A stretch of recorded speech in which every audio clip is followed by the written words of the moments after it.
welcome back into another edition of Keytime Sports. It's Key Time coming back to talk about Week 9.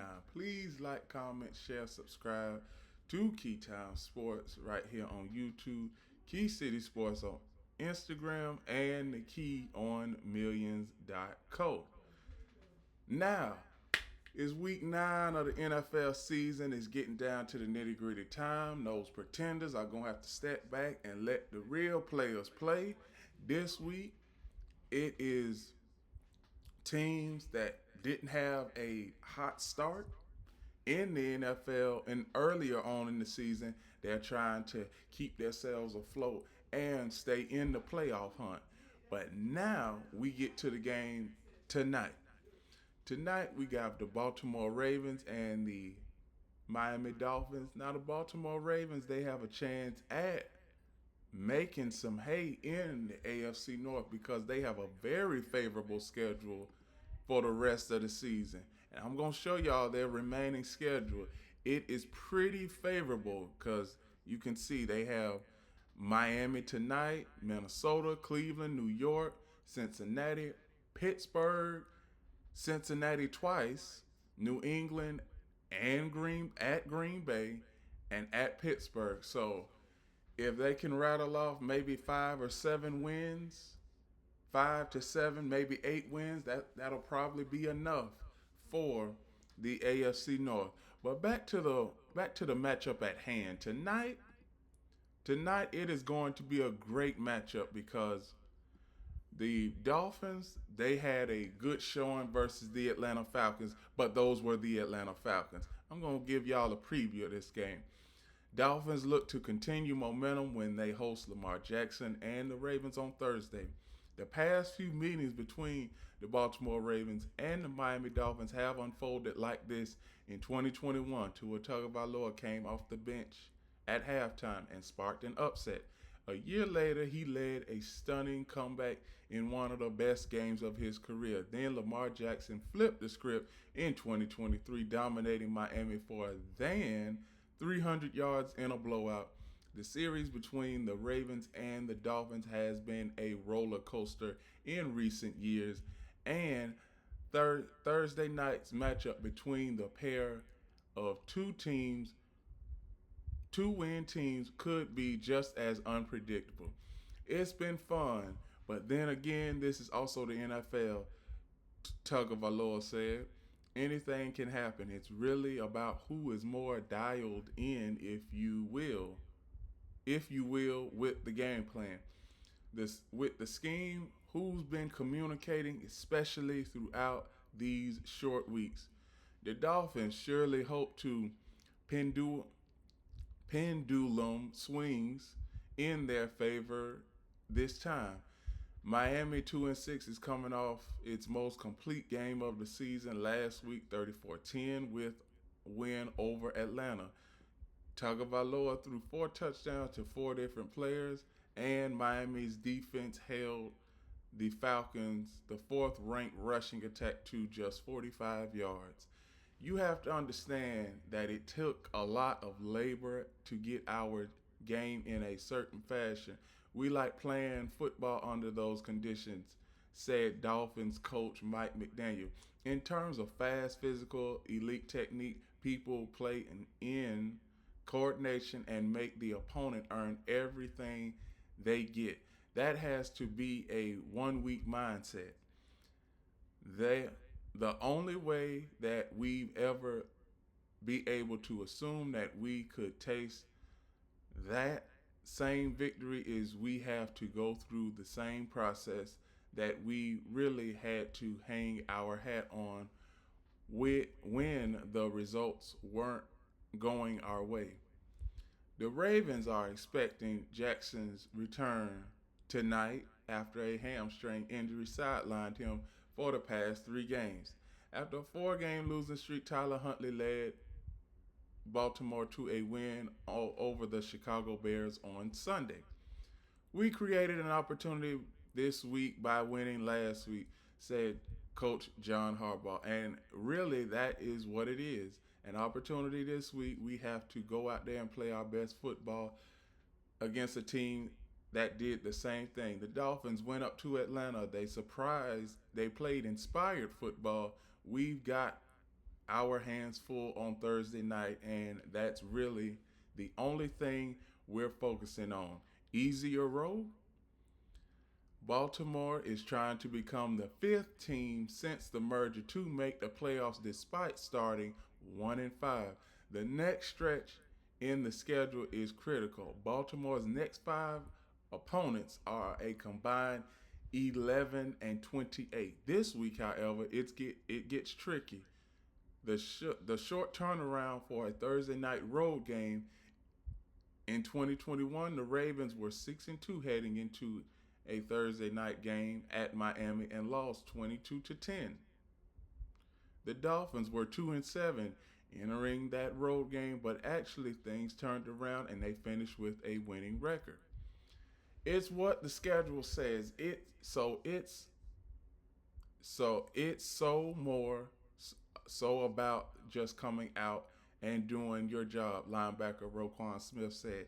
It's a game we're going to be very prepared for and excited as well. Top target. Jackson isn't the only player from Florida who will have a homecoming of sorts for the Ravens this week. Receiver Zay Flowers from Fort Lauderdale plays at Miami for the first time since being drafted in 2023. I think he will be popping out of his skin, Jackson said. I know he's going to be ecstatic just to be down there in that atmosphere and see his family. I've played against the Dolphins before with Zay, but this is the second time it's going to be at home, so I know it's going to be crazy for him. Flowers caught 75-yard touchdown pass and Jackson in 2023 when the Ravens beat the Miami Dolphins 56-19. Anybody remember that game? Matching physicality, the Dolphins put an emphasis on playing more physical last week against the Falcons, which contribute to their ability to rush for 141 yards as a team and shut down Atlanta's run game. Physicality and control. The line of scrimmage will be key versus the Ravens, especially in stopping running back Derrick Henry. The Ravens are in that division of what they say is hard-nosed with the Steelers, the Ravens, and the Browns, said linebacker Bradley Chubb. All those teams play a physical brand of football. So it's going to be on us to step up to the challenge and match physicality, if not outdo it. Visor for Tua. Tua plans to continue playing with the visor he wore last week to protect his left eye, which is badly swollen after he woke up Sunday morning ahead of the game. I can see a lot better I could in terms of how open my eyelid was or how closed it was. Tagovailoa said Tuesday his eye's still slightly swollen, so it's been good. His teammates like the look of the visor, and if Tagovailoa's best game of the season came with the new look, why not stick with what's working? So now we get to the point with these games where we see that with Lamar Jackson coming back, the Baltimore Ravens are favored in this game. I can't trust the Miami Dolphins, and I'm not going to trust the Miami Dolphins.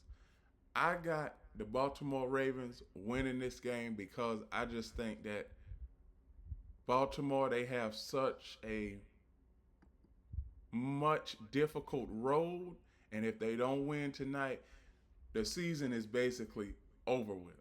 That's what it is. The season is basically over with. So now the next game I'm going to cover is the Chicago Bears and Cincinnati Bengals.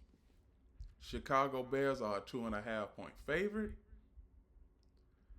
Bengals They lost to the New York Jets last week. I'm kind of skeptical on picking the Bengals too, so I'm going to stay with the Chicago Bears because the Chicago Bears, I could see Caleb Williams. He's starting to play more decent than last year. He is. And as far as the running game, he has a more competent running game than he did last year. And plus, he has Ben Johnson as his head coach. Good offensive coordinator and a good guru. So I got the Chicago Bears in this game. The next game I am going to cover is the Detroit Lions and the Minnesota Vikings. Minnesota Vikings are an 8.5 point favorite in this game. Detroit Lions are an 8.5 point favorite in this game. Minnesota, 8.5 point underdog. I have the Detroit Lions winning this game. Jared Goff, Jameer Gibbs, Amon-Ra St. Brown, Aiden Hutchinson, and Jay Campbell will all have a big game in this game. And I expect Aiden Hutchinson, he just signed his extension 24 hours ago. So he is gonna have a good game. No matter what. No matter what.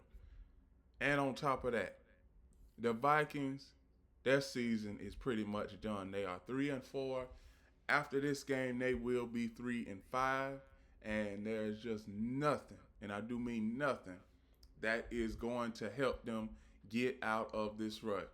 The next game I am going to cover is the Carolina Panthers and the Green Bay Packers.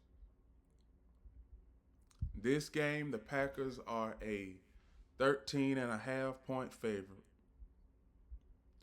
I usually be on the fence when it comes to point spreads being this high. 13.5 points, that's a lot of points. And you playing against a team that is average. But they can really make some noise if they want to. Now the Panthers, we know that they are a good team at home and somehow a bad team on the road. Now let's see what the Panthers can do on the road. Now the Packers, they are at home. This is a team where you should be able to put the Carolina Panthers to bed. You should be, but it's easier said than done, and there's always that phrase, any given Sunday. So I would not be surprised earlier on if this is a tightly matched contest, but by the time the fourth quarter gets here, it will be a blowout just by this, because we don't know if Bryce Young is going to play or not. We know that Jordan Love, he is very consistent. He has 13 touchdowns and 2 interceptions. The running back, the tight end, has also been consistent. And the Green Bay Packers sit atop of the NFC for best record in the NFC. The next game I'm going to cover is the Los Angeles Chargers and the Tennessee Titans. Los Angeles Chargers gonna win this game. I don't even have to do a deep analyzation of this because Tennessee Titans, bad team. There's no need for me to go and take a deep dive in this game. So I'm on to the next game. The next game I'm going to cover, Falcons versus Patriots. Patriots, I got them winning this game. The Falcons, we don't know about the Falcons at all. We don't know. One game, like I said, they can have the best offense out there, and then the next game, their offense don't show up at all. Atlanta Falcons are too inconsistent. They are too inconsistent. And when it comes to being consistent with the Atlanta Falcons, see, they are in a division where you got the Tampa Bay Buccaneers that have a better record than you, and you also have the Panthers, who have a better record than you. And the Panthers blew out the Falcons earlier on in the season. So the Falcons, if they don't win this game, they're 3-5, and potentially they can pretty much pack it up for this season. But I got the Patriots winning this game because Patriots, it seemed like the Patriots are back as far as one of those top-notch teams, and going into the playoffs, I could see this team going into the playoffs and winning a playoff game. I could see that. The Patriots this season are making the playoffs. I'm going to just go ahead and say that. I said that at the start of the season, and I am still confident in my pick. The next game I am going to cover is the San Francisco 49ers and the New York Giants. I see the Giants are a 2.5 point underdog in this game, and the matchup predictor clearly states that the New York Giants have the edge in this game, which they probably do. They do, but the better team is the 49ers when it comes to, I know the 49ers, they have a bevy of injuries right now. I mean, they have, I think, 12 or 13 guys that are injured right now, and we are at the halfway point of the season. But I'm also skeptical about what can the Giants do, because you don't have Cam Scatterboo. He is out for the rest of the season. He's been out for weeks now. Malik Neighbors, the wide receiver for the Giants, he's been out for weeks. And you have a defense that can't hold a lead to save their season, because most of the games that they've lost, they've had the lead but couldn't hold it. So I got the 49ers by default in this game, because the Giants, somehow, some way, the Giants, they are just going to mess up their good fortune in this game. And the 49ers, they are going to keep it close and have a chance to win this game at the end. The next game I am going to cover, and this is going to be one of the biggest early games of Week 9, the Indianapolis Colts versus the Pittsburgh Steelers. Now, last time the Colts played the Steelers at the time it was Heinz Field. Now it's Acrisure Stadium. The Steelers won over the Colts. Now, this is a good test for the Colts going into a hostile environment. Even though the Pittsburgh Steelers defense is 30th in the NFL, who knows, they may have a resurgence this game and can stop Daniel Jones in his tracks. Now, I am skeptical of picking the Pittsburgh Steelers in this game. But, I always say the measuring stick for the Colts will be when they play the 49ers and the Chiefs and Eagles later on in the season. Because right now the Colts, I'm not sold on the Colts right now. I mean, their only legitimate win is Denver, and we all know who Denver is.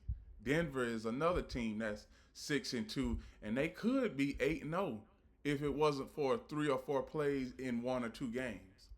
So I got the Colts winning this game, but I would not be surprised if the Pittsburgh Steelers somehow upset the Colts in this victory, because the Pittsburgh Steelers are a 3.5 point favorite at home.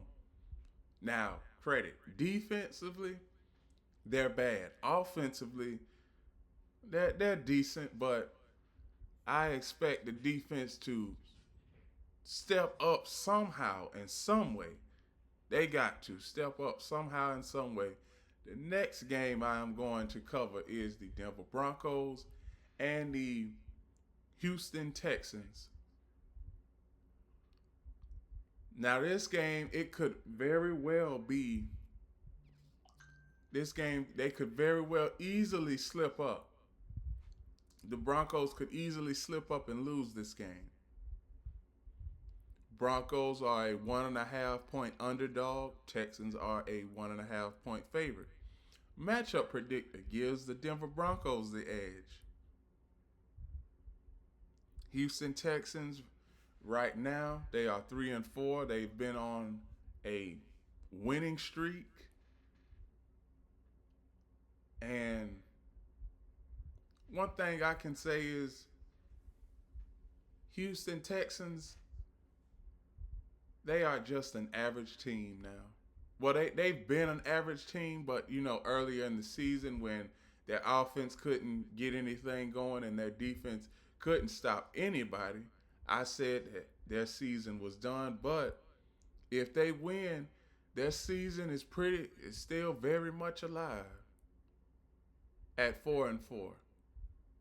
But you're playing against the best run defense and the best pass defense in football in the Denver Broncos. So I'm going to go with the Denver Broncos in this game because Broncos, they just stopped the number one offense in the Dallas Cowboys last week, and the Texans are the 14th ranked offense in the NFL. So I know that they are going to neutralize the Texans offense, if not stop them completely. So I got the Denver Broncos winning this game. The next game I am going to cover is the Jacksonville Jaguars and the Las Vegas Raiders. Now, earlier on in the season, the Jaguars, they had a good defense. They still have a good defense. Their defense is 11th in the NFL right now. Jaguars defense is 11th. But if the Jaguars want to make it to the playoffs, they are going to have to win games like this against teams that are inferior to them. And if they are trying to keep pace with the Colts in their division, they got to win this game because right now the Colts are 2.5 games up. And later on in the season, the Colts and the Jaguars, they played 2 division games against each other that is going to determine the outcome of the AFC South champion. But if the Jaguars keep losing, by the time Thanksgiving gets here, the Indianapolis Colts will be AFC South champions. So right now, the Jaguars are a 2.5 point favorite. It opened up at 3.5. I hope the Jaguars win this game because, I mean, you can't lose to one of the worst teams in the NFL. And the Raiders are one of the worst teams in the NFL. That would not look great for the rest of the season. Because for you to beat top-notch teams early in the season and then lose to one of the worst teams in the NFL, that is not going to look good. So I got the Jaguars winning this game, and hopefully the Jaguars don't have any drops in this game, any turnovers, any self-inflicted wounds when it comes to penalties, and most importantly, they can't have 5 or 10 drops in this game. They can't. The next game I am going to cover is the New Orleans Saints and the Los Angeles Rams. Los Angeles Rams should win this game by 3 touchdowns because it's just a mismatch. And you got maybe 2 or 3 mismatches in week 9 of the NFL. So that's all I'm going to say for the Rams and the Saints. The next game I am going to cover is the big late game when it comes to the Chiefs. and the Buffalo Bills. Now, the Kansas City Chiefs have won 5 of their last 6 games after starting 0-2. And the Buffalo Bills offense is pretty pedestrian. It is. It's pretty pedestrian. And as we can see, we all know that the storyline for the Buffalo Bills is the Buffalo Bills, they win in the regular season versus the Chiefs. They do. But the offense for the Buffalo Bills, you have Dalton Kincaid, Khalil Shakir, Keon Coleman, James Cook, and who else outside of that? You only have four guys that your opponent needs to be focused on. If I'm the Buffalo Bills, I'm putting in players that are X factors for this game. We don't know who are the X factors for this game for the Buffalo Bills, but we know who are the X factors for the Kansas City Chiefs. Now, defensively for the Buffalo Bills, they have a tough outing. They do. They do, because top-notch offenses versus the Buffalo Bills defense, they've had trouble. The Ravens scored 40 on opening night. And when it comes to that, I see the Kansas City Chiefs offense with Patrick Mahomes, Travis Kelce, Xavier Worthy, Rashee Rice, also Juju Smith-Schuster, Travis Kelce, Noah Gray. Also, when it comes to Xavier Worthy, he is also an X factor in this game. I could see Xavier Worthy having 7 or 8 catches for 85 to 100 yards. Now with everybody focused on Rashee Rice, Xavier Worthy, and Marquise Hollywood Brown, that opens up the tight end position where Travis Kelce gets in the fold. Noah Gray gets into the fold. So the Chiefs in this game, I could see the Chiefs winning. I could see the Chiefs going into Buffalo. Yes, going into Buffalo and coming out of there with a win. I got the Chiefs winning this game. The next game I am going to cover is Sunday Night Football. Seattle Seahawks versus the Washington Commanders.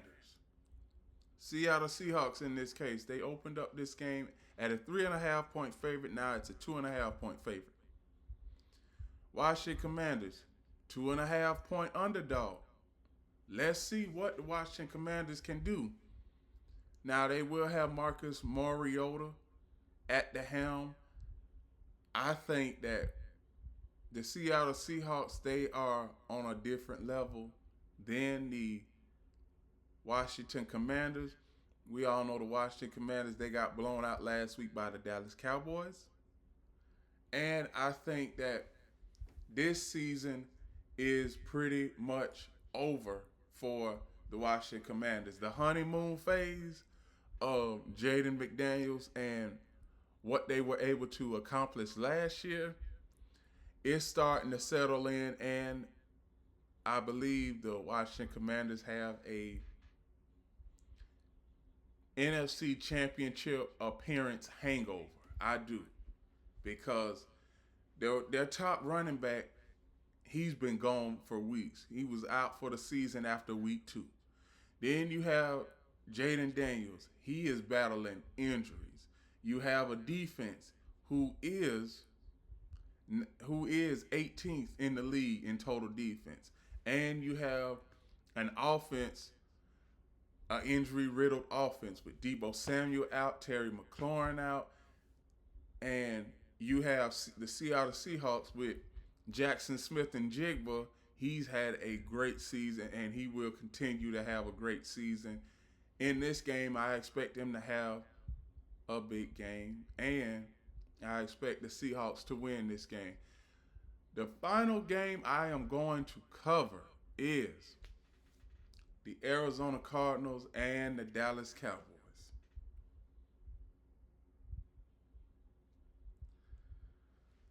I'm going to take a minute when it comes to this game because I could see, I really can, I can see the Dallas Cowboys winning this game. And I could also see Dallas Cowboys defense having trouble trying to stop the Cardinals offense. Now, one thing that I want to say is that the Dallas Cowboys, their next two games are winnable. They are 3-4-1 right now. They have an outside chance they are still in the playoff hunt. If the Dallas Cowboys defense can just be average, and I'm talking about average to the point where they go from the 32nd, or excuse me, 31st ranked offense to, I'm going to say, if they go from the 32nd ranked defense the to the 22nd ranked defense, the Dallas Cowboys, they might be able to make some hay in the playoffs because they have a very high potent offense. And the Dallas Cowboys throughout the season at home, they've averaged 40 points a game at home. 40, 40, and 44. So they've averaged 40 points a game at home. Let's see what the defense can do. Out of Dallas Cowboys defense, they have got to step up on a consistent basis. I know that it's a group of guys out there that they are pretty much, filling in these positions and stuff. But now it's getting to that point of the season where, as far as the defense, you got to make plays. It's must do without fail. You got to make plays. No matter what. Run defense, it seems like the running backs, they get 7-8 yard head start before somebody can touch him. And sometimes nobody touch him. After he get past 8 yards, he's just gone to the end zone or tackled from behind. I got the Dallas Cowboys in this game, but I am still very skeptical about the defense. And Dallas Cowboys have the Cardinals this week. Next game, they have the Raiders. So it's a possibility that they have two winnable games. But we got to see how the defense is. And the Cardinals, they've lost 5 straight games after starting out the season 2-0. Come on, Dallas. If you are going to make some hay and get to the playoffs, you got to win these next 2 games because the Cowboys, they have a gauntlet of a schedule after the Cardinals and the Raiders. And I'm just going to show y'all their remaining schedule after the Cardinals and Raiders. They have Philadelphia, Kansas City, at Detroit on Sunday night, Minnesota, Los Angeles Chargers, Washington on Christmas. And they have their last game is going to be at the New York Giants. So there's not a lot of margin for error. There really isn't. I think that when we look back on this season, that loss to the Cardinals really, really hurt the Dallas Cowboys because you're in a bind right now where if you lose 2 or 3 games, your season is pretty much done and over with. it's pretty much done. So I got the Dallas Cowboys in this game, Monday Night Football. It is going to be great. Hopefully, the Dallas Cowboys can win. And Monday Night Football coverage will be live from Fort Worth, Texas, where the Dallas Cowboys play. And with that, those are my predictions for week 9 of the NFL season. We have 4 teams on a bye week this week. We have the Browns, Jets, Eagles, and Buccaneers. So please like, comment, share, subscribe. Keytime Sports right here on YouTube, Key City Sports on Instagram, and the Key on millions.co. And remember, everybody, one last thing: the key is always on time.